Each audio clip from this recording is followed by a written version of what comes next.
I feel like We're live. she's stressed out, and I feel like if she just joined, then the stress would melt away, and she would be like super happy and super fun times, Because awesome, listening happy to the bear. two of us bicker like children is Charlotte's We idea need of her. stress relief. That's why we need her, so that way we don't bicker like children. That's exactly what she's for. She's the intermediary. I She's like our honestly don't think counselor. we're gonna bicker like children much this week. I think the news is pretty agreeable between us and the games we've been That's playing. true. Let's call As it the long crit. as This is gonna as be the long as we don't bring up Bravely Default, then yeah, I'm pretty Hey, sure Charlotte's we'll on we'll my be side in agreeable. that regard, I believe. She's middle of the road. Like she sees exactly what I see in it, and she also is disappointed in what you're disappointed in. And it's like that's what I'm trying to say. Is Like how I feel I'm about not telling Bravely you not. Default. Oh no, I do. I totally do. All I'm saying is that I completely understand why you don't like it, but my metric is different from yours. If I Hell see yeah, we something have that two is, completely different metrics. yeah, oh yeah, exactly. If I see Like, that's something the that's thing. I've extraordinary enough, never cared about RPGs for their gameplay. It's why I find Chrono Cross so forgivable. Like, many people consider Chrono Cross to be an absolute shit game. And if you look at it objectively, it is. It is completely ideologically different from Trigger. It has a crap art style in comparison to Toriyama's, if that is what you liked about Chrono Trigger. The uh, writing, if that is what you like about Chrono Trigger. If you are in the minority this time. Now, it has a completely different art style. uh, The writing and composer are the same, but everything else is a technologically different direction. The gameplay elements are completely different. There are 48 playable characters.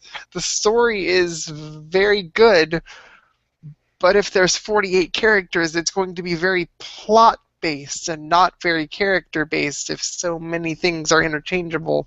There's many things not to like about it. But because I care about story and music first and foremost when it comes to my RPGs, I consider it one of the greatest. I feel like great stories can be told in any genre.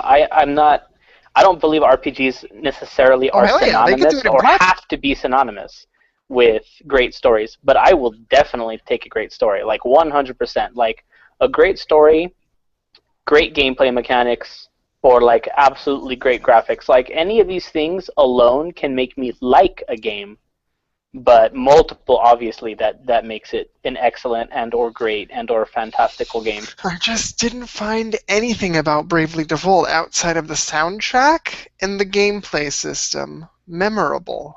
I know I that know. the Like I artistry said, and okay all by itself. Like the art book, I'll open up the art book and be like, woo, pretty. But as far as like the locales, the towns, the things that you guys are high off of on Twitter, I I don't can remember 100%. any I of can. it. I might. I Is the cannot even believe village that. that you rebuild Narende? Is that its name? Yeah.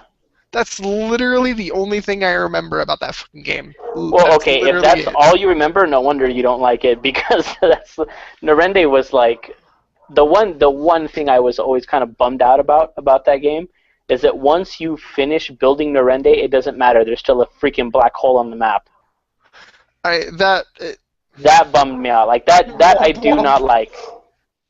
And that's Hopefully not enough.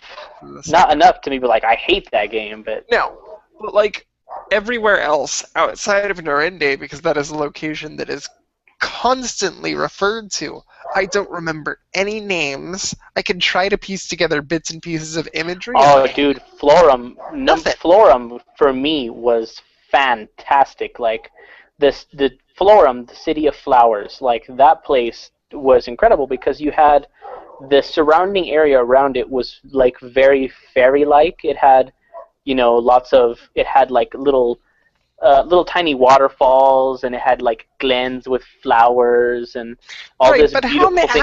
But many Florum itself, flower-based cities have you seen in RPGs? none Bravely like Default this. didn't accomplish anything None like this. I have ground. not seen a single one like this. I've seen many, and I just feel like Not every like single this. town in Bravely Default, even the more unforgettable ones, can be replaced by games I've played before or probably will play in the future. Like even games from way back then, like Lunar had an awesome the. How far did you get in Lunar? Curiously, have you even picked it up? Oh, I beat it. Oh yeah, I beat both, 1 and 2. Sweet. Oh yeah, Okay. I love those games.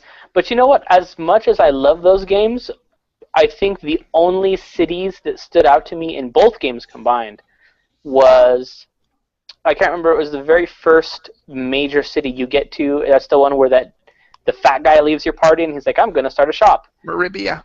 Yeah, that one stands out to me. And then the very one at the end of the first game, um, where Galleon, where you first meet Galleon. Vane? I think so.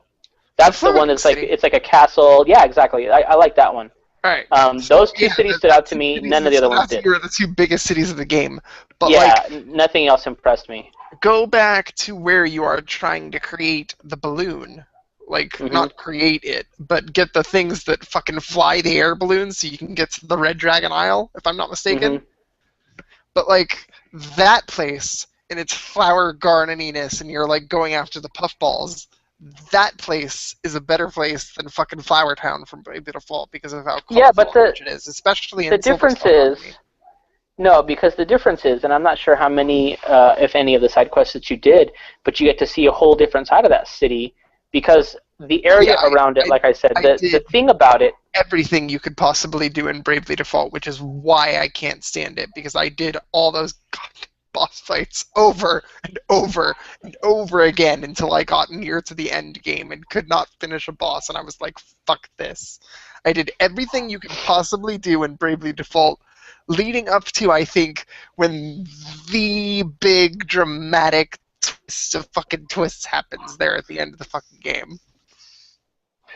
Well, anyways, my point with Florum is that the area around it is completely different from the city itself because the area around it looks very virginal.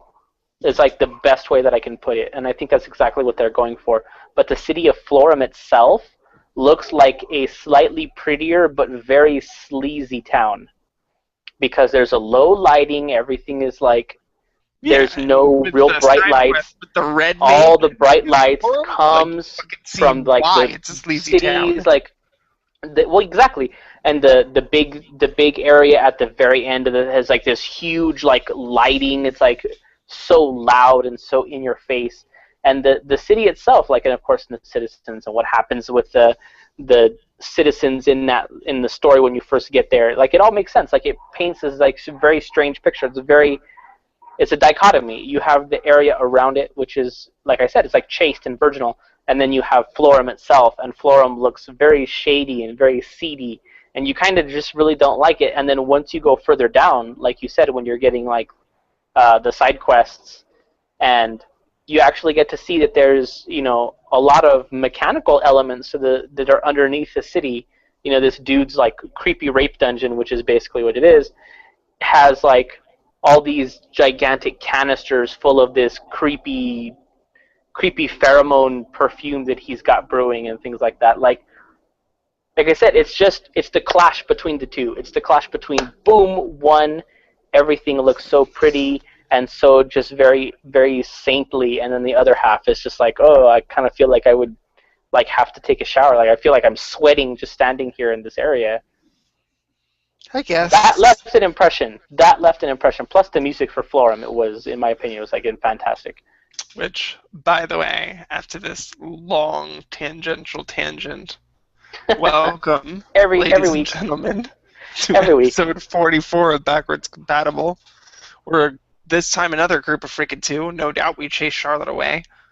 I know. Every With week. a passion for nerdy things like video games, comics, anime, and the whole works. Last week we introduced ourselves as older franchises they haven't kickstarted yet. This week, let's do games from this year that have already wound up in our backlogs. My name is Jonathan Higgins, and I'm the Legend of Zelda Majora's Mask 3D of this podcast because No! fuck the Lake Bed Temple. Fuck the lake. No. Fuck it, or Great Bay, or whatever the hell it's called. I'm Are you right not outside it, and I don't want to do it, and I'm gonna do it anyway. Are But you it's all- not man enough? Are you not man enough for the water No. temple? Come on, I'm John. not Come man on. enough for the water temple. Dude, I'm not man enough for the water temple when I only have an hour or two to explore it. water temples to me have always been some of the easiest temples. I don't know why I'm so good at them, but I'm very good at them. Like in Ocarina of Time, everyone hates I'm the going to be Ocarina of Time okay water with temple. the water temple and with Lord Jabu Jabu's belly from Oracle of Ages and with Lord Jabu Jabu's belly from Ocarina of Time. Oh, But I that's wasn't Jabu timed Jabu's belly is completing ridiculous. this temple. The water temple, like the water temple proper in Ocarina of Time, was far easier to me than the forest temple, which was actually kind of infuriating because of those dumb hands. Interesting. Very That's what messed interesting. me up. Those hands just screwed me up every time. That bummed me out.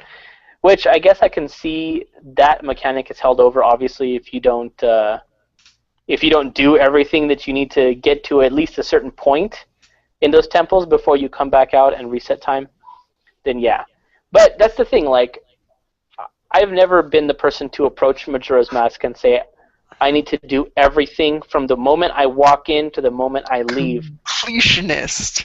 Slightly no. obsessive compulsive completionist. No, Like, I complete it. That's not my point. My point is, I don't feel like going in the first time that I have to complete it all that time. What you do is you go through, you learn how to do certain things, get mostly as far as you can get, then boom, reset the time. You get to fly through the first 75% of that dungeon, then you get to spend the rest of the time mopping up all those fairies that you didn't collect the first why time. would It's I do super the same easy. thing twice? Why would I do the same thing Because twice? because literally it's Because only it's another fun. 15 minutes of your time. It's not even that long. No. What? Thank I can't even see you, but I know that you've got some face, like some with your tongue is like, you. Go put your tongue to better use, man. Chris, introduce I can tell you what to do with your tongue. Introduce yourself.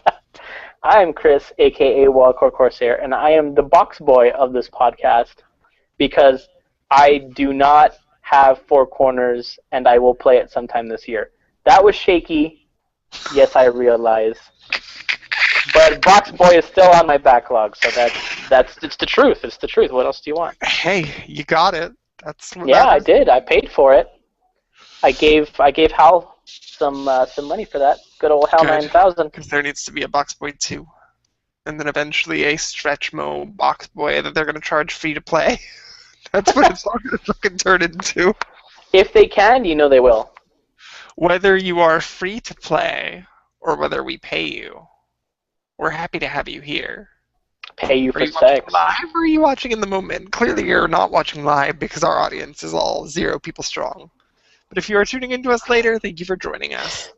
They're missing Speaking some of good those stuff. who aren't here live and in the moment with us, we happen to be getting our video podcast on at about 11 o'clock on the East Coast on May 27th, 2015. 2 days before Amiibo Geddon. 2 days before Splatoon. Oh my god.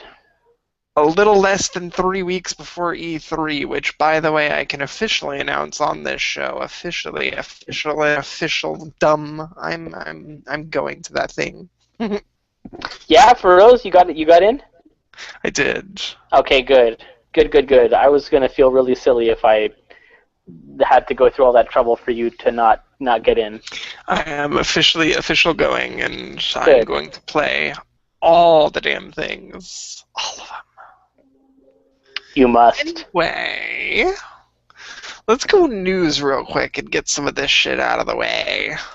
Speaking of things I'll be playing at E3, I hope, question mark. A new Pokemon Mystery Dungeon game was announced completely out of the blue. No Nintendo Direct surprise, no E3 Direct surprise. It was literally just a press release, and they're like, oh, Super Mystery Dungeon, winter in North America, fall in Japan, next spring in Europe, which means it is probably not a free-to-play Pokemon Shuffle / Pokemon Rumble experience, and it's going to be a full-fledged, from-the-ground-up game that we all need to buy and play. Why did you never get into this series before, Chris? It seems silly. I like the. I'm number one. I'm not huge on roguelikes, so that's Fair one. enough. Number two, it's just I don't know. I like the mainline games, and the only other real side game that I ever got into with Pokemon was Rumble, which admittedly is very iffy. Fair enough. I think.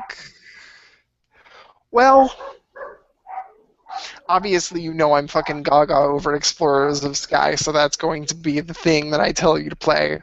But like, I probably like. I have to be honest with you. I probably won't. I don't. I Did you just. I play really Etrian do Mystery not. Dungeon at all, or any roguelike at all? Like that's just not your cup of tea. Uh, I really haven't. I'm kind of willing to give it a chance with the Etrian Mystery Dungeon because I have sort of got into the Etrian games like real hard as of late. Like I really like those, and I realize this one is a roguelike sort of dungeon crawler, but Right. I will give it a If chance on principle, basically. if you give Etrian Mystery Dungeon a chance, and Hmm. you somehow end up liking what you see, Etrian Mystery Dungeon and Pokemon Mystery Dungeon are literally developed by the same exact team of people, I believe, to play one game. Gameplay-like, mind you, is to kind of play the other. There are some gameplay twists specific to just Pokemon Mystery Dungeon, but if I'm not mistaken, it's Chunsoft that's behind EMD and it's Chunsoft that's behind PMD. So, like, two sides of the same coin. Hmm. Well, we'll see. Like I said, I mean, I don't have to necessarily. Is that one that you really like? Is that one on 3DS or is it on DS? It is on regular DS, and it Okay. unfortunately is going for the rare man's penny. So it's not like a $15 game. You'll be paying the premium 25 or 30 to get complete in Oh. box, mind you. Yeah. But the thing about it, Uh, you might be I able can get to downgrade Radiant Time and Historia. Darkness. Yes, yes, you I can get Radiant Historia for like $10 to $15 new in box. Yes, I will go back for that. yes. Go back for that. I will go back for that. It's always been my plan. It's actually been on my Amazon wish list for some time. And People one listening day, to this that somehow find themselves contemplating Pokemon Mystery Dungeon. This is not your bullshit Pokemon Kids game. I promise you that, because trust me, I've done nothing but fucking played this series. I know that the story is overplayed out fucking garbage. Whether we're talking mainline, with the exception of Black and White, and with the exception of Gold, Silver, and Crystal, or whether we're talking any of the side games whatsoever. It's all pandering to children, so the story is going to be taking a backseat to the collect 'em all Pokemon gameplay. Pokemon Mystery Dungeon explorers of time, darkness, and sky. Sky being the let's combine elements of time and darkness and make the yellow version to the red and blue of before. I don't know why they did that and made a third game versus creating a brand new one. But hey, because it Explorers of worked for them in Pokemon so far. Yeah, it did. And with Time and Darkness, Time's exclusive was Celebi, and Darkness's exclusive was Mewtwo. But they took Sky, and they're like, oh, we put Shaman in it, and we added a whole bunch of new chapter content and a whole bunch of other stuff. Like, Sky is definitely the more beefed up version of Time and or Darkness. But if you can't afford Sky, you can probably find Time or Darkness for cheap. And all three have the same holy fuck heavy-hitting story. That is a story that would make normal 10-year-old children cry. Like, fucking cry their fucking eyes out. I'm not even joking. Like, you know me and the whole, like, up with dinosaurs mentality where I'm a pretty sensitive guy. But, like, looking at this story from the backseat, looking at it from a completely outside perspective and not being attached to Pokemon whatsoever, these are themes not unlike what you would find in fucking Final Fantasy. The plot elements are pretty like geared towards kids. Like when a Pokemon screws up and makes a mistake, he like fucking goes to bed without supper or something. Like that mentality is there, but the twists and turns that the story itself takes.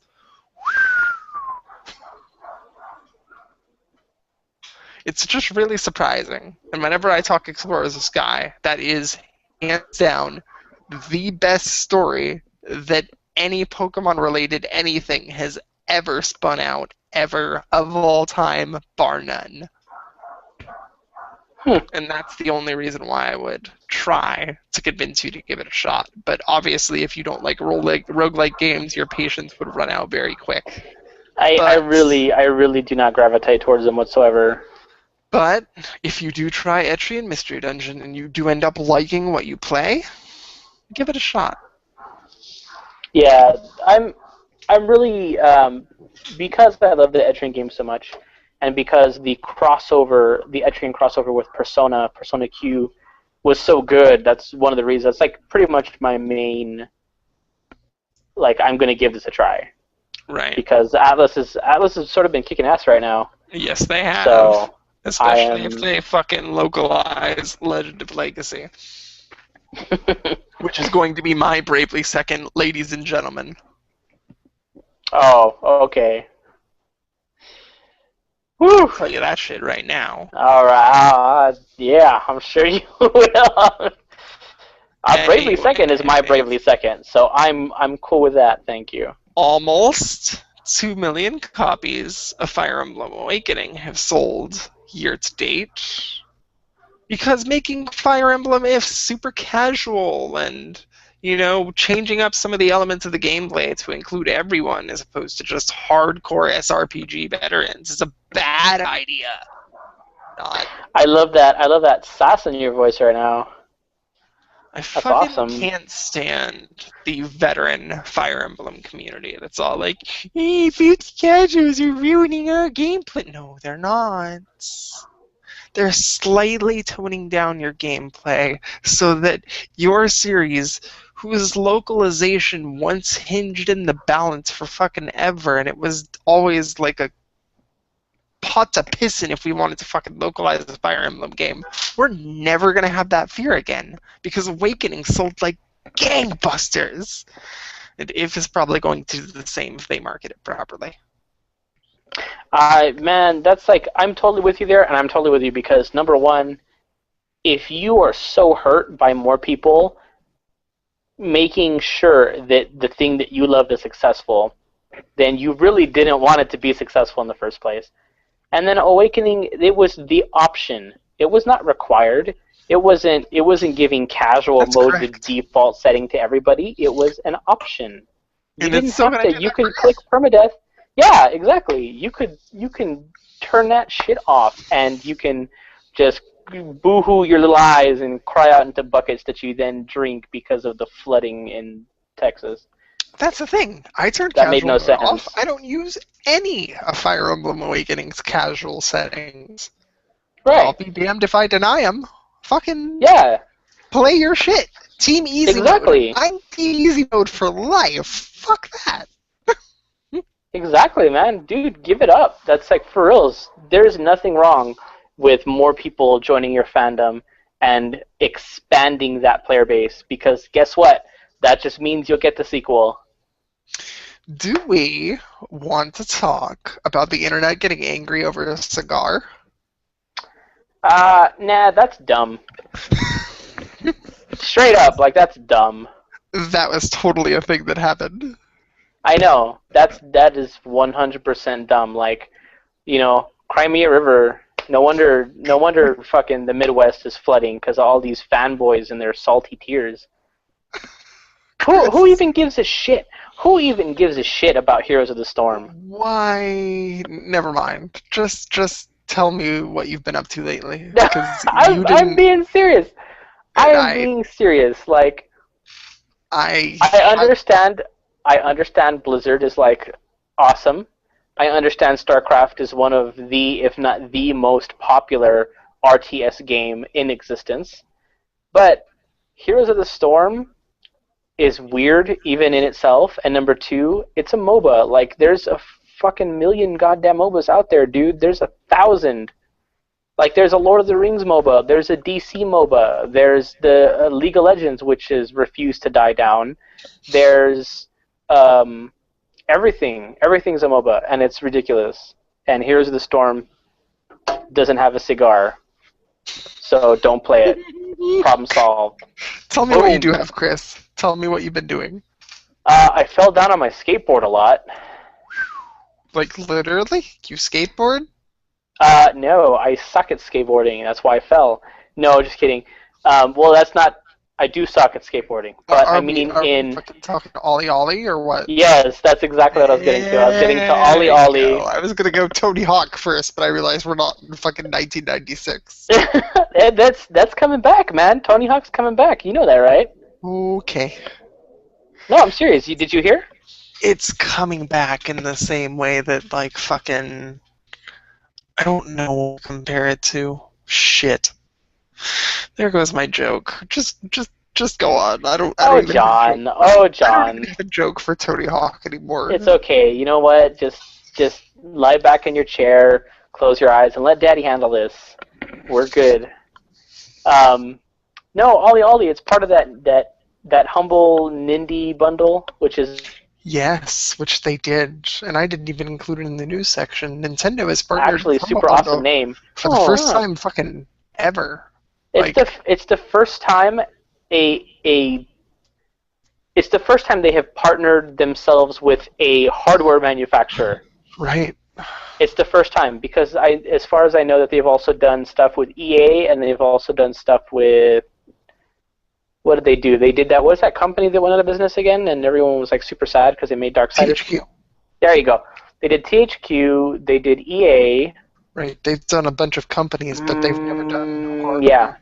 Yeah, exactly. Never one of the big three. Never Sony, never Microsoft. So this is, hey, I'm all for it. I have a 3DS. I have a Wii U. I bought that shit I immediately. owned all those games except maybe 3 of them. I didn't own Stealthing 2. I didn't own Ollie Ollie, and I didn't own The Fallen, I think is the name of that game. But I did not own The Fallen. Every last one of them. So I gave away a lot of codes on Twitter, but I paid the full $10 on Twitter because I want to see Nintendo doing this cray shit, and I also want to see what the other games could be. Because you were Daddy Warbucks for a day. I was. It was great. Taking in all the poor Twitter orphans and giving them a home. Yes, it was fun. Well, anyways, outside of what was, your obviously, your hard knock life situation, my hard knock life situation was bam right there on the pavement as I'm playing Ollie Ollie. That game is hard. That game is surprisingly hard. It uses like 2 buttons, literally 2 buttons. It uses the A button and the control stick, and I somehow still fuck that up. I don't understand how terrible I am at that game. It's ridiculous. Anyways, I really like it. I think it's pretty. The time that I spent with it, which has maybe been about 10 minutes, has been a very good 10 minutes, despite my horrible failings. But hey, man, props to Curve Digital. They took the feeling of Tony Hawk and they put it inside of a completely 2D game. They removed a whole dimension and still made that game like a rad shredding skateboard game, which is pretty neat. I love Ollie Ollie. I do. Yeah, the only other game that I played from the bundle that was new to me, I guess I should say, is Woe Dave, and I also suck at that one. But that doesn't. Well, a lot of people probably suck at Woe Dave. Probably, I think that one that's particularly mean, because you said basically imagine the Mario Brothers arcade game, and I'm like, yeah, it's Mario Brothers, but Mario Brothers wasn't a dick. I could play that game. Like, straight up, like, let's be real. Those guys that, like, Woe Dave, whoever made Woe Dave, they were like, we want to punish people.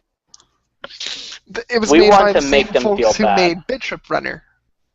Oh, is that right? Okay. Mm-hmm. Dang it, was it P?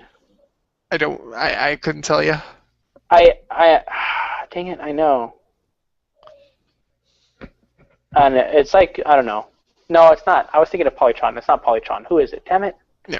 Anyway, so I don't know who makes it, but they were obviously very angry people, and I think there's a lot of things that happen to them in life that have sort of made them hate people.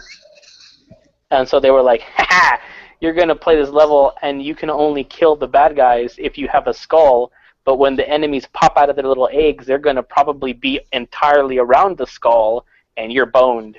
So sorry, dude. You can pick up an egg to kill them too. Yeah, but what do you throw the egg? Can you throw the egg into the other egg? You can throw the egg into enemies. I don't think you can throw eggs into eggs. No, I think you can throw I've eggs thrown into enemies and eggs. skulls into enemies. The eggs themselves don't break though. Sure they do. Like they hatch no matter what. Cause I've thrown eggs. It's been a while. You keep talking. All right. Well, Daddy's anyway. gonna do some research. Okay. Well, I'm actually kind of you come back to that because I'm moving on. I played 3 minutes and I realized I suck and I literally did not play it anymore. Been doing that Devil Surviving. I actually did that a couple weeks ago, but I think I forgot to talk about it. How far are you? I am in Nagoya, I think. I'm there the second time because that dude that I absolutely hate got kidnapped. And we're trying to rescue him and that other dude who I also do not like. Oh. Dude, Don't for remember reals? any names you. God, that game, dude. Like, okay, straight up, 100%.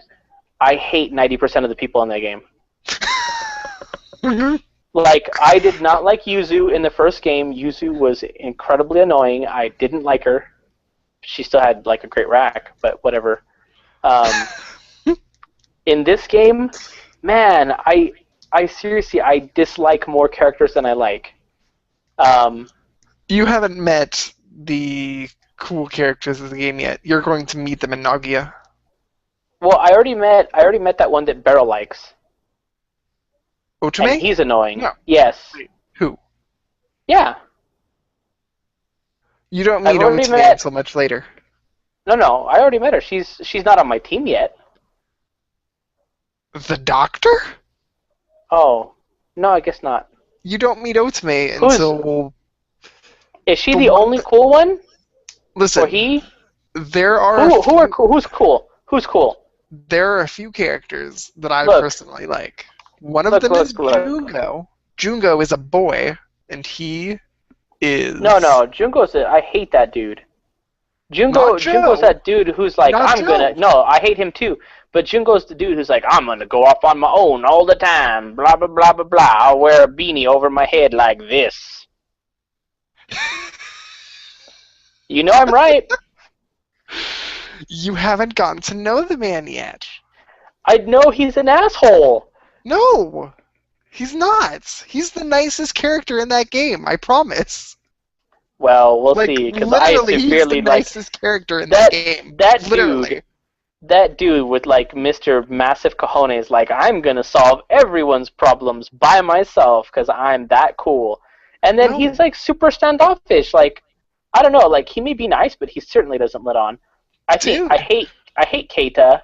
I think Keita's an Yes. asshole. Yes, you are correct. I keep forgetting what is this asshole's name right here. I hate him. I hate him so much. Dude, I wanted him to die when he like tries to drive that truck into Dubé. I was like, fucking, I hope you're dead. I really don't like you. It's Daichi, by the way. There you go, Daichi. Fuck that dude. That Daichi can... I'm trying to search for a way to integrate Dick into his name, but I can't. God damn it, Chris. Play to the end of the game. If you can, follow a fate guide that walks you through how to get all of these characters' fates to level 5. You will. It is possible to do it all in one sitting. I have done it all in one sitting. But even if you don't... It's just, Chris, I mean, I would assume it's not. It's like Persona. It's like possible in Persona also. every single one of these characters, unlike Yuzu and some of the characters from Devil Survivor 1, have personality and undergo changes that even though you think they're a dick in the beginning, you'll warm up to them because they will do things that they did not do in Devil Survivor, like mature and learn how to act. Is that what it is? Because holy cow, that's where I struggled. Like in Devil Survivor 1, a lot of them were kids but they didn't all act like whiny brats.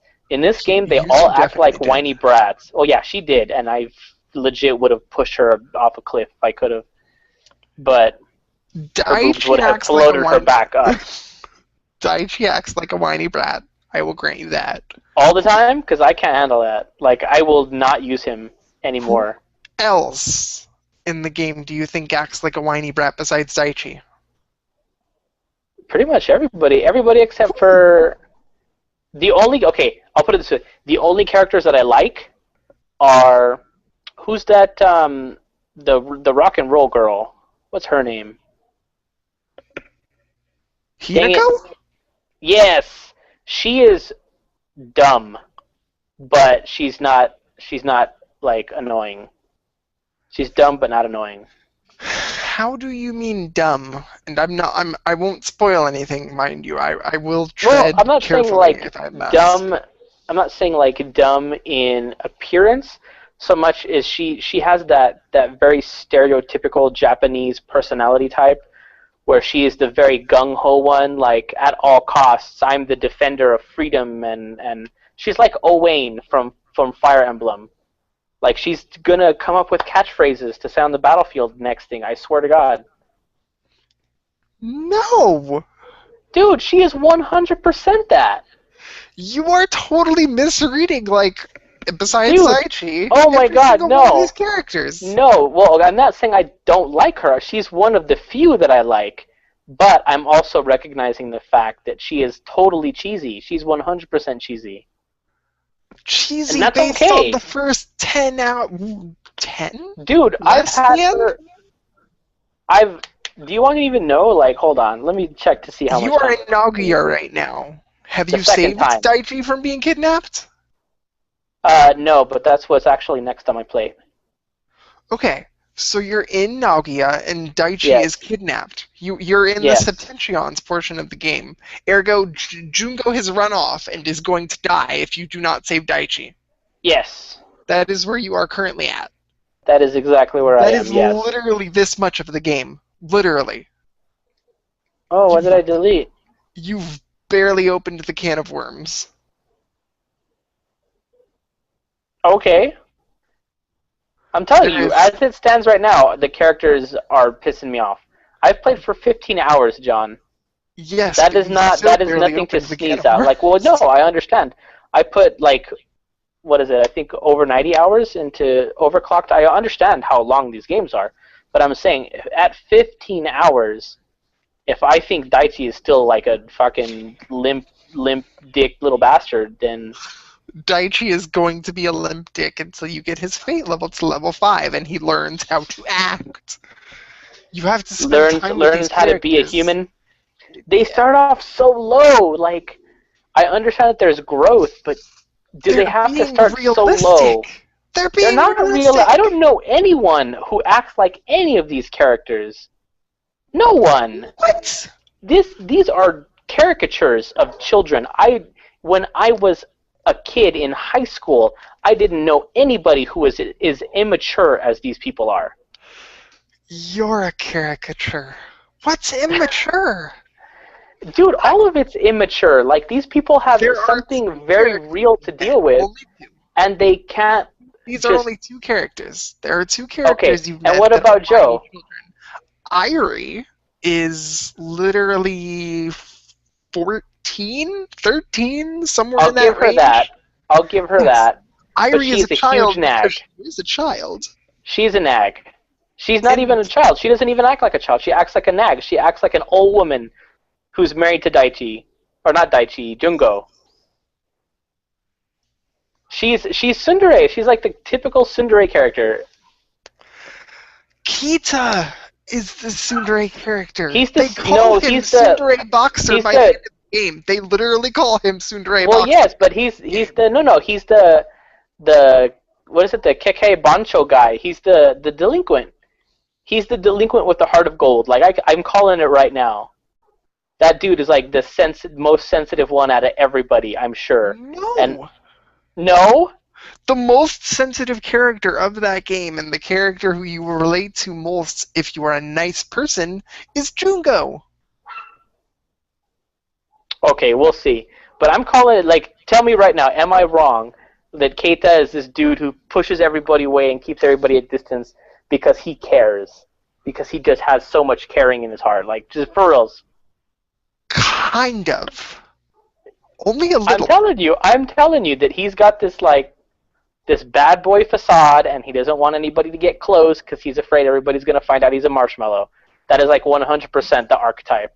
No, he's definitely not a marshmallow, and he will straight at the We'll end of the see. game We'll kill see. We'll motherfuckers. see.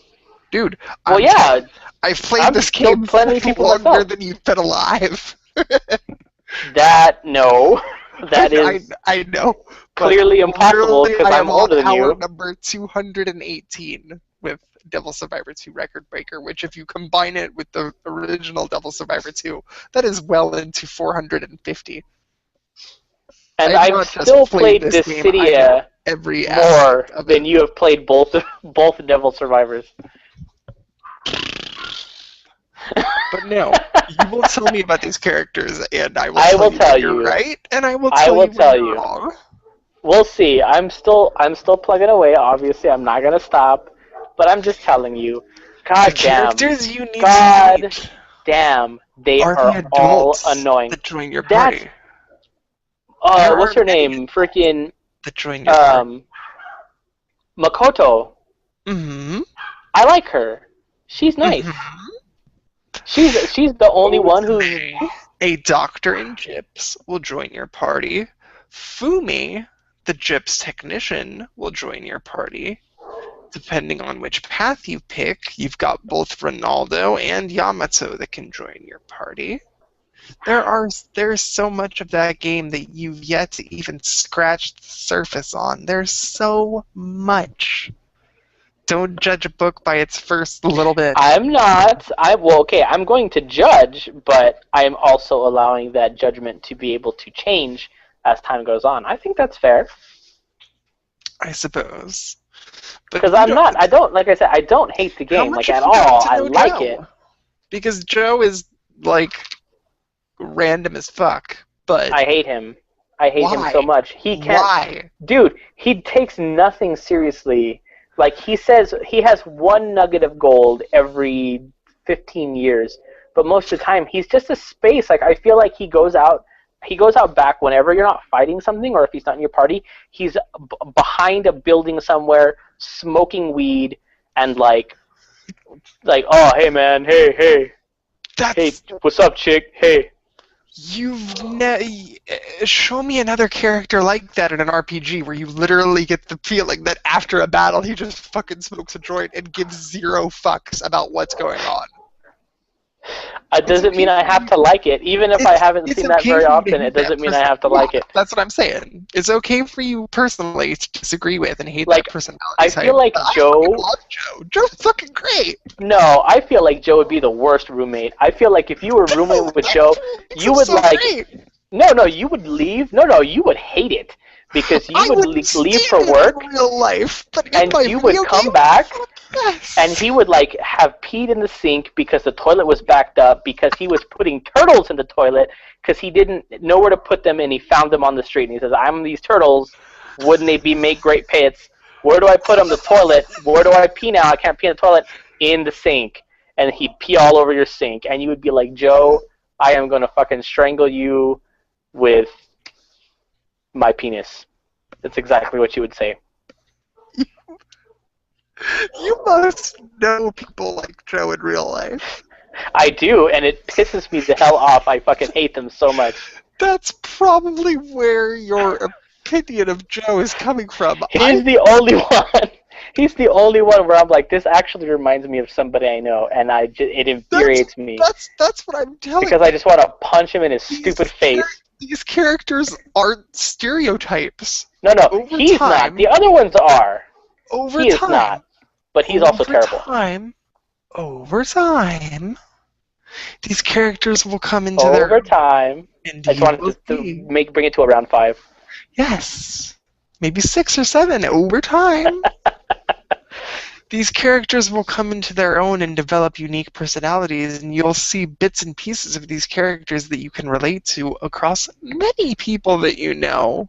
so that you're not just the Uzuraki of your friend group. Because, trust me, I know maybe one person like that in real life, and he's far, far away from me. But it is so funny to see him so realistically portrayed No, in Joe. he's cool Even to party better with. in the second game. Joe is cool to party with, but Joe is not the guy you spend a lot of time with. Joe's the dude that you bring around to a party once every couple months so you have fun stories to tell. He's not the kind of guy that... Any of these characters. If you actually kill off these characters and don't get to the end game where they're all alive, I'll kill you. I cannot promise that Joe will make it there. Listen. Or you know what? Okay, I would take Joe probably over Daichi. I will throw Daichi directly into the mouth of the nearest demon. I swear to God, if that were possible, I would do it. I really do not like him. I can't stand him. Like, whatever. If he gets better, fine. Good on him that he turned his life around. But up until that point, I have disliked him. You don't just spend one game with these characters, though. You spend 2 with them. What are you gonna do? I am going to laugh and dance around his like shallow grave because that's exactly what will bring me happiness. I will seriously, I will bury him in a shallow grave and I'll put a little pinwheel because his death will literally be that entertaining to me. And it'll blow in the wind and I'll remember, fuck that guy. It's gonna be great. I'm gonna love it, man. How do you feel about the gameplay? Oh, I love it. I don't feel like a whole lot's changed. I feel like it's like 99% similar to the first one, with I guess really the only real change being that your characters can. Oh no, that's not true. You could level up your status with them in the first game too. That is correct, and there is many things about that's different from Overclocked. Is you build the characters' fate levels. Well, yeah. To build their fate levels because you'll be able to do things with them, like they gain affinity to certain elements, or yeah, there you go. That's what definitely shook me as new because I hit EO or IO. It's EO. I think it's EO. I just hit level 2 with her, and then now it's saying that we can both skill crack the same dude, apparently. Yes. So I'm like, okay, that's all right. It's fantastic. I can deal with that. Once you build your fate with every character in your party, you'll soon be able to skill crack a lot of different demons at the same time. So, like, for example, if I have a party of EO, Daichi, and Joe, and I have them all at skill level 2, and I tell them to all skill crack 4 different demons, I can personally run around and kill all 4 demons and get all 4 of those. Oh, okay. I was a little fuzzy on how it worked because the little in-game tutorial thingy wasn't very clear. Yeah. It made it sound like it made it sound like 2 characters can skill crack the same demon, the same skill, but once they crack it, you can set it to either one because you know how it gives you that option, like, oh, equip it to this user immediately. Right. I thought that's what it was. It cracks when whoever kills it gets the crack. But yeah, it gives you the option to have your main character, whatever the hell his name is, if you have your fate high enough with all 4 characters, you can use your main character to skill crack 4 different demons on the level, which is okay. That's actually fantastic. Because that's the problem that I had with the first game, is that I would skill crack things, and then the demons would just sort of migrate themselves to a specific character, and I'm like, no, go after them. They need to kill you. Exactly. Yeah. Okay. No, that's okay. That's cool. Problem again. That's cool. Good. I've sort of been farming, cracking skills, but I'll actually cut that out now. Now that I can do that with once I get everybody to like rank 2, that's when I'll start doing it again. Yump. Cool. Well, okay, yeah, I did that. Still playing on more Xenoblade. I get a little bit farther every week or so. Where are you at now? I am in the mines, the mines of Colony 6, and we're trying to figure out whether or not that guy Gado is lunch meat. That is another game where you like this. This is your Devil Survivor bar here. This is your Xenoblade bar. Where Oh you've yeah, got I a know, you've I got a know. long way to go. But literally the number, like, okay, and I've spent a lot of time, and that's not the problem. The problem is that I can't always play the same game. Obviously, I just came off of the Hyperdimension review, and then Pushmo or Stretchmo came out, and Jason asked me to review Stretchmo, so I've been playing Right. that a lot. I So mean, I reviewed so both many games took games lately that a I'm just backseat. like, nope, not anymore. Not till E3. I'll be a news writer for a while. No more reviews until post E3 World. Oh yeah, I can't do that. Thankfully, there's not really a whole lot coming out between now and E3, except for Splatoon, a couple games that you absolutely hate, and what else? There's another one that's coming out just after E3. Mutant Mud Super Challenge. Oh, there you go. There's that one. There's two. Okay, there's two then, because I do know that one, but there's also another one that I feel like, well, okay. Anyway, but yeah. You So remember that's what been. it is? You let me know. I will. No, I mean it's gonna be light. You know, it's gonna be light. And you know what? That's the weird thing. Like, what's Nintendo? Like, Nintendo releases for the past couple of years. It's been pretty good about releasing a sort of like a more casual-oriented game Yeah, a game in early June. around. That's why I Yeah, thought. exactly. That's why I thought Xenoblade, like Xenoblade Chronicles X, mind you. That's why I thought it was. Oh, going that to is be not a their casual release. game though. No, I know. Because what it released before that, the Animal Crossing released in June Tomodachi before Life, E3, Animal and then Crossing, Tamagotchi did also. Ocarina of Time. There have been Yeah. both casual and non-casual games released in Well, that I'd say June more or slot. less like Ocarina of Time, because because it was a port, sort of wasn't 100% intense. Like, it was it was a little casual. A lot of people took a Sure. casual approach to it. But yeah, the past 2 years It's not prior just to two, this it's have been five. like Nintendo Sim time. You know, like Yes. Animal Crossing Sim and then Tamagotchi Life Sim. I There thought have we were been gonna. 5 years in a row where Nintendo has released a game in the June window, and this is the first year Yeah, they have not, which is why I'm thinking and for it's E3 always they're going to release a tiny digital something or other. I don't know what the tiny maybe. digital something or other is going to be yet, but Well, it's going to Puzzle be and Dragons just came out last week, didn't they? Maybe that's quote unquote their June game, even though it's in May, I suppose. because Because then they you've have got that nothing and else on the Splatoon. schedule.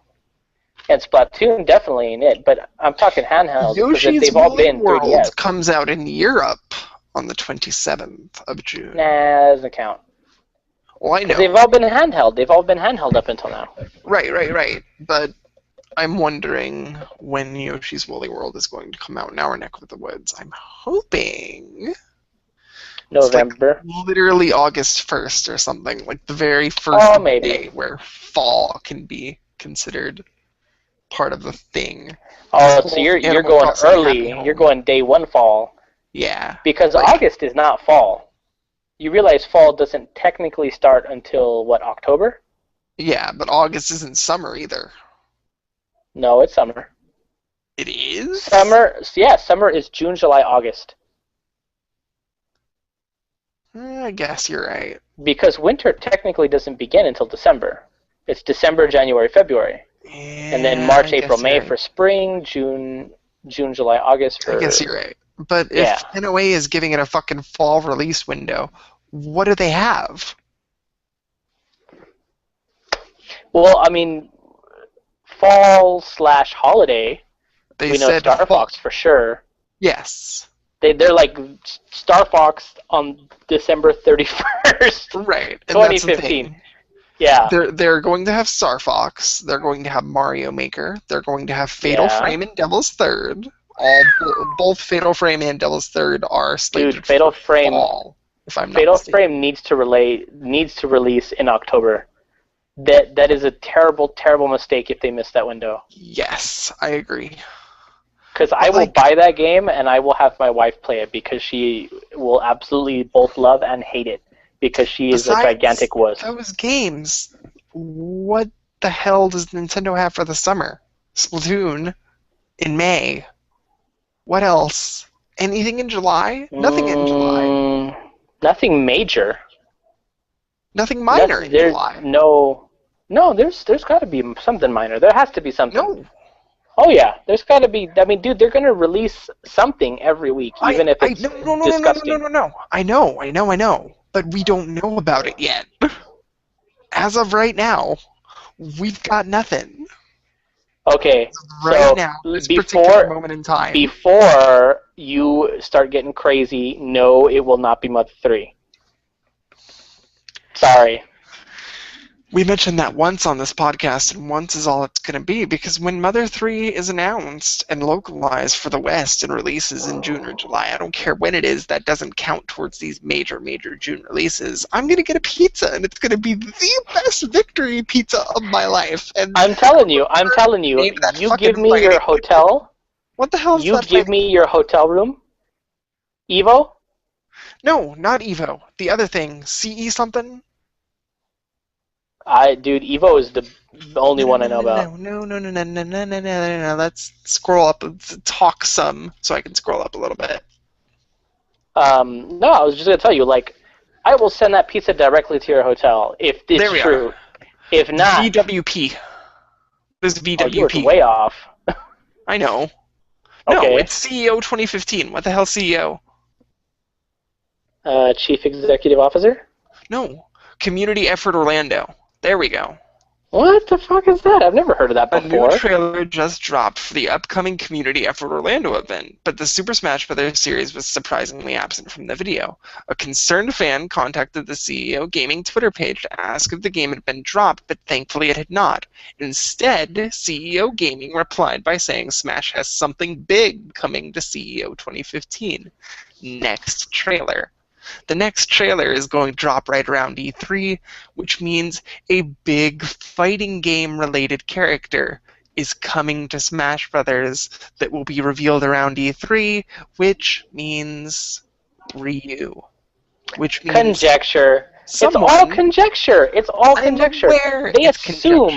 They assume it's going to be a fighting game character. Listen very closely. You are going to save up money to buy me Street Fighter V, and I'm going to get it for my birthday. You promised. We bet. We did. We did bet, yes, and I will hold my end of the bargain, sir, if that comes to it. I'm going to have both a pizza and Street Fighter V in the same You are going to have neither. No, sir, I'm sorry to say. So dude, I want you to write down my address. Because I want you to send me a pizza when I am right and Mother 3 is not announced. I want you to seriously write it down, keep it in your wallet, so that way after the Nintendo Direct at E3 and Mother 3 is not announced, we did not you say were Nintendo already. Hey. Yes, we did. You said at E3. We didn't say specifically E3. Yes, you did. I said this year. I did not say E3 for Mother 3. No, you said that it would be announced at E3. That was the bet. You said Mother 3 would be announced at E3. You didn't say when it would release actually, but you said it would be announced. That was the bet.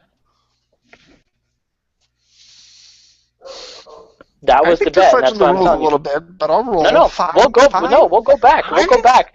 There's video evidence because we spoke of this on the podcast. We've spoken of this many times. Some 20 episodes ago. We'll find it. No, I'll find it. And I'll make sure. You go find it. You make sure. You do. I will. I totally will. Both the pizza and Street Fighter V, and it's going to be so great. Well, I hope you're going to have the pizza from Hook because it's going to be in your imagination because it's not going to exist. Like, I'm just telling you right now. Whatever you say, Chris. What else are you doing? It's going to be just little paintballs on the floor. No, it's pretty much it. All right. That's it for me, yeah. So you feel free to go and talk about how much you love Invisible Air Pizza. Please. You're an Invisible Air Pizza. How good does that imagination taste there, John? It tastes incredible. Lucan 2.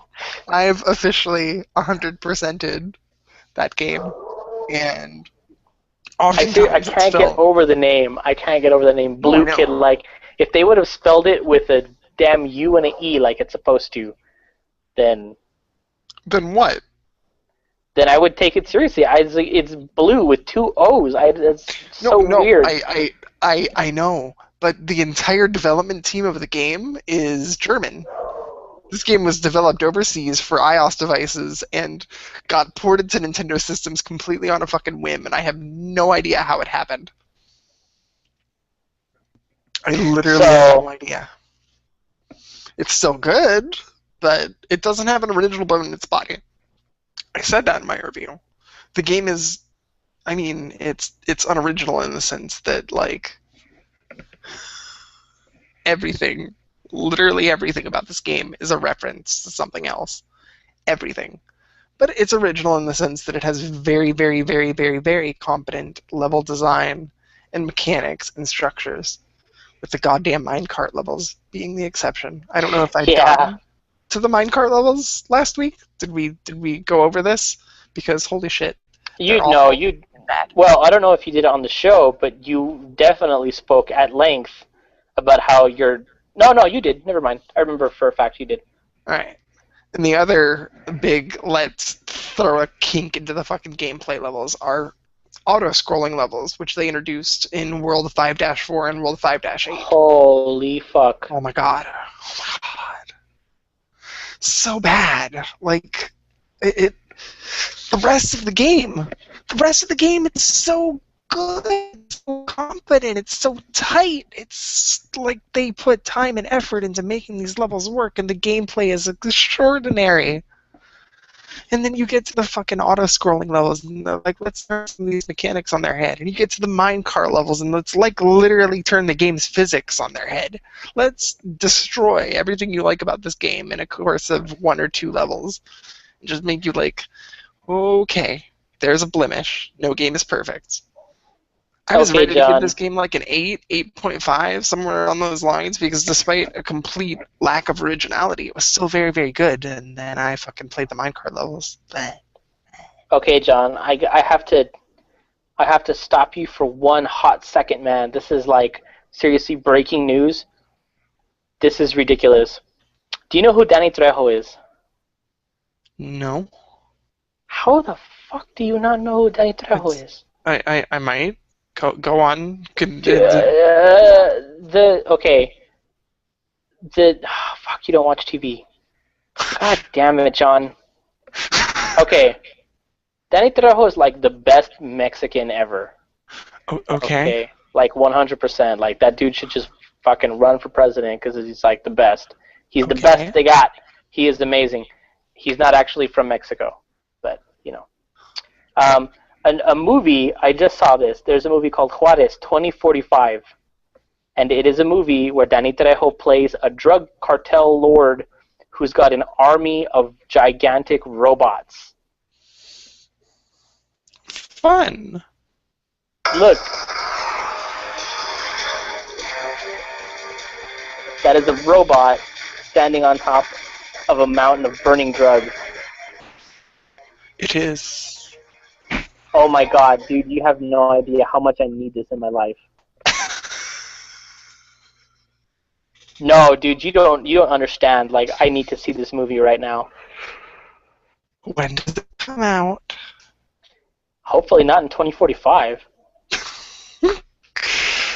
I'm sure we'll hear Chris's opinion I'm trying to of this movie at some point. Oh my god, you will. Well, God, when is this coming out? It doesn't even say.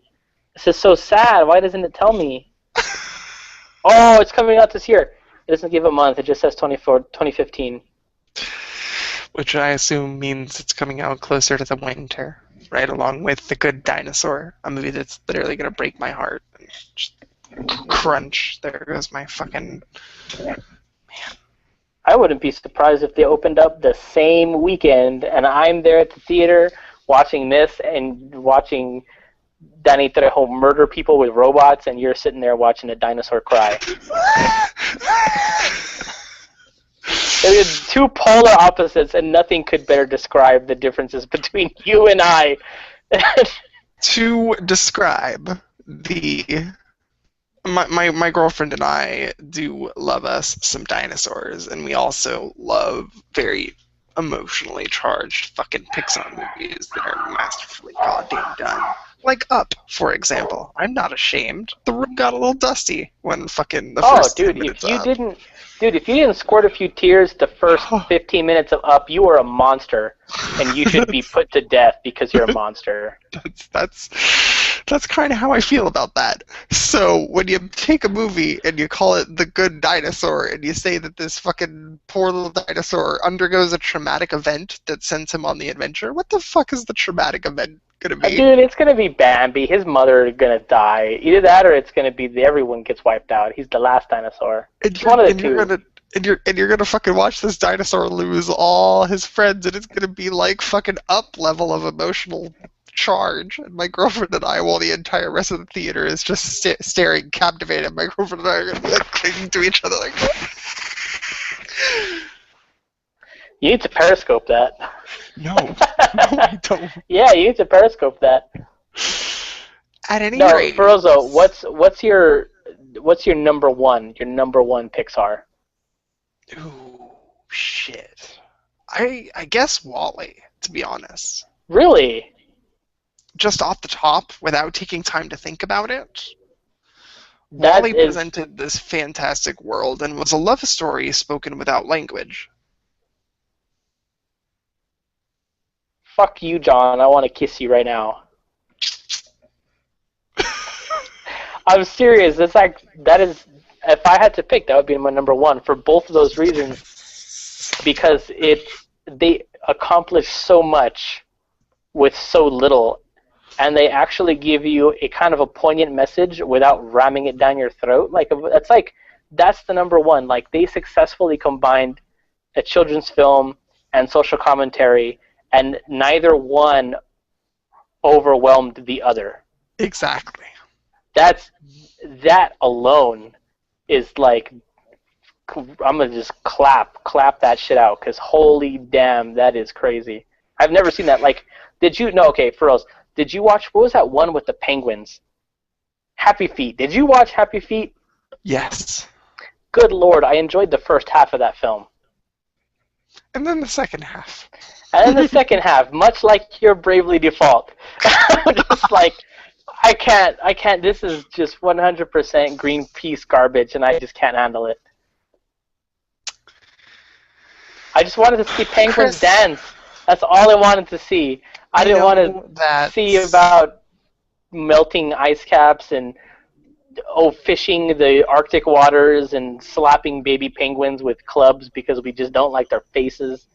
I just wanted to see penguin dance, man. That's all I wanted. I know that you are not a PC person and you don't own a PC. Do you own a 360? I do. Then I better hope against hope that Ori and the Blind Forest comes to the Xbox 360 later this year, like they've claimed. Well, I'm getting an Xbox One. I'm getting an Xbox One. Is Ori out? Yes. How long has it been out? May 5th. Not 5th. It came out around the same time as Axiom Verge. And you'll remember me on a podcast with Erica talking about the game and being like, fuck, Axiom Verge is here and now I have to play that, so I have to put down Ori. If I would have known how good Ori was at the time, if someone would have pounded that message into me, I would have skipped Axiom Verge. Does anyone... Okay, this is like... I'm not trying to be mean here, but does anybody but you think Ori and the Blind Forest is as good a game? Yes. Because I have literally... positive reviewed. By 5 people? No. By, I'm serious, because I have not heard anyone mention this game at all. Like Axiom Verge, I have heard a lot of people talk about how awesome that game is. I've heard a lot of people. I have not heard one single person, I have not heard one person talk about Ori and the Blind Forest in either a negative or a positive. I've just never, no one bought it. No one bought that game, apparently. An 88 on Metacritic. Okay, that's pretty good. The critic reviews, let's pull all the way down. I don't know. Like, Game Informer gives it 95. Destructoid 95. Yeah, that is so weird. I've not heard a single person talk about it at all. 90, 90s from everybody. IGN Spain, 90. Official Xbox Magazine UK, 90. Everybody's fucking getting Is that that games. kind of bullshit that IGN gets technically 5 review scores because they review it in like every major country they operate in? I guess. They do. That's They another get to reason really. why I can't stand Metacritic. Yeah, Metacritic. I'm not a huge fan, but I can see Ori and the why Blind it Forest exists. was on my personal Twitter feed. It was trending for weeks, and it was Really? almost strong enough to get me to put down I Axiom must- Verge. But I must not follow. for the press, so I must not follow anybody who owns an Xbox One except for Erica. I think she's the only person, I guess, because that must be it. Because I follow a lot of people who own Xbox Ones, and they were like, "Holy fuck, this game!" And yet you don't. See, You hate Xbox. You hate them so much. Why do you hate them? Listen to me closely. Listen. No, why do you hate them? John, who hurt you? Son. Look. Who hurt you? I can't, because I can't even see your picture right now. Well, that's perfectly fine, but look where you think my eyes are. Oh, there you are. Okay, never mind. I see now. After Ori and the Blind Forest, after playing shaking that ass, 7-8 hours-ish, I may buy an Xbox One. Game's that fucking good. Holy fuck. Are you kidding me? I'm not. Holy fuck. I don't have very much money, so it's something I'm going to need to John. Dude, you are fucking Scrooge McDuck, and you have mad ducats that you never touch, that you just swim in every night before you go to bed. So don't... Anywho... It's not in your mattress, so don't go rob John. I may buy an Xbox One because Ori and the Blind Forest has been that good, and I have it on PC. I've been playing it on PC thanks to Steam and thanks to the lovely DS4 tool that turns my PlayStation 4 controller into a PC gamepad. God love it. Anyway, I've been playing it, and because I don't have a graphics card and because my PC isn't up to snuff, but it kind of is, I've been playing Ori on a teeny tiny resolution screen. It's been working out, and it still makes the game every bit as playable as it should be. But I want to experience those fucking awesome visuals without the slowdown on my fucking on my TV, and it's gonna be fucking great. Yeah, John. So much of that game is so heavily dependent on its ambiance. You've watched Studio Ghibli movies before, yeah? Uh-huh. That game, even more so than Ni no Kuni, which is actually a fucking Ghibli-made game, it feels like it should be a Ghibli game. Yeah, but they didn't... Ghibli animated it. They didn't write it. Right. But the way that game is written, the way it's composed, the way it presents itself, everything is fucking perfect. My God, Axiom Verge is Metroid, and Ori and the Blind Forest is the Vania. There's no Metroid elements to the game. Like, granted, you have a map and you fucking get to chart out your map slowly but surely as you wander around the forest. But there's very little shooty kill about that game. You're very much, each enemy is unique. You jump and avoid and watch like a fucking rhinoceros type enemy bash itself into rocks so you can get ahead. Like, it very much depends on more puzzle-based platforming than action-based platforming, and it is fucking incredible. It's incredible. God damn it. John, play Stretch Mo. I'll play Stretch Mo when you finish Ori and the Blind Forest. You have my word. Dude, what? I can't even do that. That's impossible for me. That's bullshit. Play Stretch Mo, John. God damn it. I knew that was going to get that reaction out of you. You suck so much. You suck and I hate you. Listen. Pull myself back. Presentation, none of it. Blah, blah, blah. this gameplay is probably going to go right up there and sit with Mutant Mudds for me. Because, like, Axiom Verge and everything, that's honestly, if I had to look at it, like, since June's right around the corner, we could wait for our June show to do this, but my official game of the half-year list, Axiom Verge is probably going to take number one. Game of the half year. It's Super Metroid, and we've been waiting for fucking ever for Nintendo to make another good Metroid game, and Axiom Verge came along and said, fuck you, Nintendo, and now I don't need Metroid anymore. My Metroid itch is officially scratched. I don't care if Nintendo never makes another Metroid game, because I have Axiom Verge. Complete blasphemy. I don't care. Axiom Verge scratches that Metroid itch. Play it, and you'll see. When it comes to Vita or whatever the fuck, play it. You'll see. You'll see. I promise. But Ori and the Blind Forest does more than Axiom Verge. It does more than Axiom. It has appealed to me in a way that tickles my gaming funny bone in a way that hasn't been done since Mutant Mudds. It may go right way the fuck up there to be like my game of the last 5 years. It is fucking so good. God damn it. That music too. There are so very few instances in gaming where the music and the gameplay work together. Like, in a case of Xenoblade, you have music set to scenery. The music suits the environment. But in Ori, it doesn't just suit the environment. It goes, and as you are, like, escaping a situation where water is fucking bursting out below you and you have to fucking run for your fucking life, the music will change and the tempo will change and you'll fucking feel that music and you will really, really, really want to get to the top, not just because the game's telling you to, but because the music's telling you to. Does it? I mean, to be fair, doesn't that happen in like 99% of games? Not in such a way like, that I notice musical cues is, I mean, they're a very large part. Like what you just described kind of does actually happen in most games today. I mean, not in such a way that it appeals to me and I appreciate it. Like, honestly. And that's coming from a guy that lives and breathes fucking gaming music. I know when music is built to suit the environment. But as far as, not just cues, mind you, but like where the composition itself, without the cues, without the gameplay moments, will build up. Did you play Journey? Yes.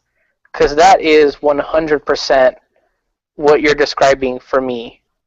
Because that game, the way that the music worked with that game, blew me away to the point where playing the game reminds me of the music, and listening to the music reminds me of the game, and they are sort of like inexorably tied together. Like I can't. I would say that Ori and the Blind in my heart would be the first experience to do that for you since Journey.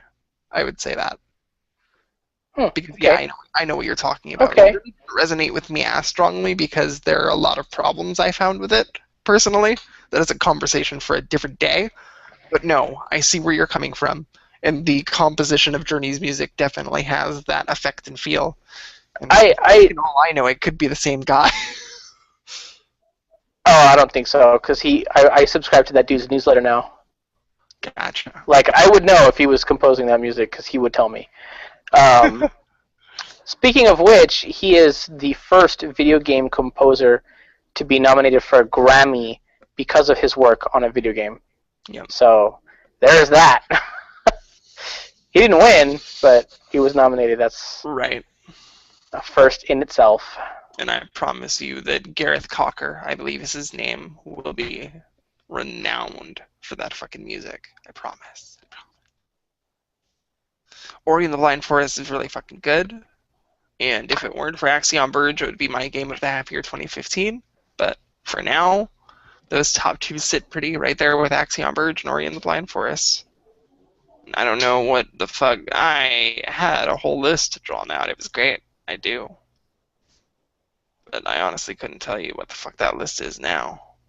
So we can just go ahead and wrap that damn thing up, if that is very much what you'd like. Oh, you know what? I forgot completely about Record Breaker. Record Breaker would be number 3. Then fucking Box Boy. And my number 5 slot would be the Sega 3D Classics, because fuck you, Bare Knuckle 2 is really good. Nice. Anyway, we can wrap this show up now. because we've done our news and we've done our stuffs. Charlotte, if you're watching this, come back to us. Come back. Come back to life. Walk into the light. No, I'm with you. Like Charlotte has had some really trying times as of late. She got the flu. Oh no, for reals. And things have happened in her personal life that aren't too great. But we miss you. Come back. You're the third voice that is desperately needed to keep the two of us idiots in line. Yes, we require your no nonsense attitude, because both of us are very much nonsense. If Charlotte doesn't make it, I'll invite Holly next week. I'll do it. She just. I'm kind of afraid of her. You're afraid. I'm kind of afraid. No, I follow her on Twitter. She's kind of. I'm kind of afraid of her. Tell me why. She seems like she doesn't take shit from anyone, like, at all. That is. She's like a 100% no shit. No taking that shit. That is absolutely correct. Well, there you go. Then she has projected herself appropriately on Twitter. She's captured her personality. Because, yep. I find her, I'm serious, I find her intimidating. I'm a little scared if she comes on this show that she's going to tell me to shut the fuck up with my nonsense, and I'm going to be too afraid to do anything about that. That's going to be pretty funny. I want that to happen now. Trust me, if Charlotte doesn't, Holly will. But I really want Charlotte to come back. So. Well, when Charlotte does that, I don't feel scared to argue with her back. That's the difference. The difference is with Holly, I literally would just shut the fuck up, because then what else am I gonna do? What am I gonna tell your girlfriend to, go eat a dick? That wouldn't really work, because then that would be good for you anyway. So. It's an interesting predicament I find myself in, because... To chime in about Chris's interesting predicament, or otherwise leave feedback about this episode or any previous episode, you may do so by sending us email. We're at feedback.bcpodcast@gmail.com. Don't forget to follow us on Twitter at BC_podcast, as well as like and follow us on Facebook, Google+, Tumblr, and the like. You can follow us individually on Twitter. I'm at Radical Defect. And I'm at Wildcard Corsair. And next time around, when you hear from us next, either Charlotte or Holly will be among us, and I'm sure Chris will fucking talk all the Splatoon and Amiibos in a world. And I'm talking about jack shit. Can I just go on record right now as saying I'm hiring my brother to camp out overnight for me at Toys R Us to get me a fucking Robin and Lucina amiibo? Can I say that? Is that something I can say? This has been yet another titillating episode of the Backwards Compatible Podcast. Ladies and gentlemen, thank you for sticking with us. We will see you next week.